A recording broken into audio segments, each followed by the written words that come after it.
Good evening, this is Santa Claus coming to you on this August 12th, 2025 with today's News Digest. Oh ho ho, what a day to remember!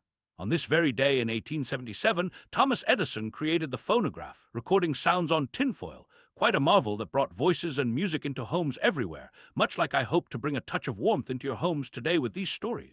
I'm afraid we must begin with sobering developments in Ukraine, where Russian forces have made a sudden thrust near Dobropillia, advancing about 10 kilometers in recent days.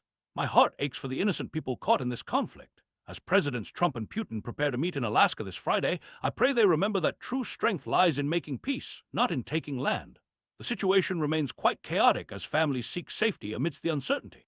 Meanwhile, across the globe in Gaza, Israeli planes and tanks continued bombarding eastern areas of Gaza City overnight, with at least 11 precious souls lost.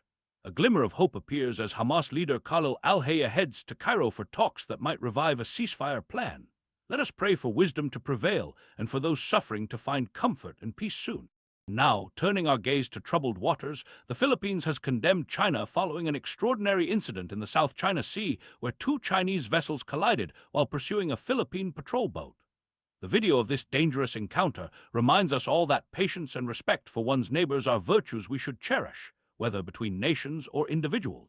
On a brighter note, Australia and Japan have forged a meaningful partnership with Mitsubishi Heavy Industries, winning a $6.5 billion contract to build 11 warships for Australia.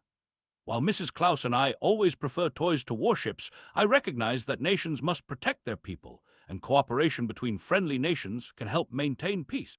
In economic news that affects many pocketbooks, President Trump has declared that gold will not face tariffs, contrary to an earlier customs ruling.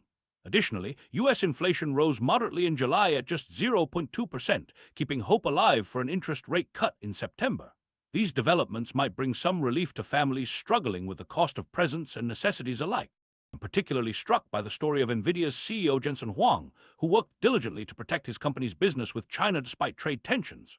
His offer to invest $500 billion in American jobs and technology appeared to open doors, though President Trump has requested 20% of NVIDIA's China sales in exchange for export licenses. I'm reminded that even in business, the spirit of giving and compromise can build bridges. In other news, Iran has reported arresting 21,000 suspects during its 12-day conflict with Israel in June, a troubling development that reminds us to cherish the freedoms many of us take for granted. And the United States has designated Pakistan's Balochistan Liberation Army as a terrorist organization following deadly attacks, including a train hijacking that took 31 precious lives. President Trump has also nominated economist E.J. Antoni to head the Bureau of Labor Statistics, with a promise of honest and accurate economic numbers. In my workshop, we always say that counting toys correctly is the first step to making sure every child gets a present. As darkness falls across the world tonight, I urge everyone to remember that in times of conflict and uncertainty, the greatest gifts we can share are compassion, understanding, and love for our neighbors. Whether in Ukraine, Gaza, the South China Sea, or in your own community, look for ways to bring peace and joy to those around you. This is Santa Claus, wishing you all a blessed evening filled with hope and goodwill toward all.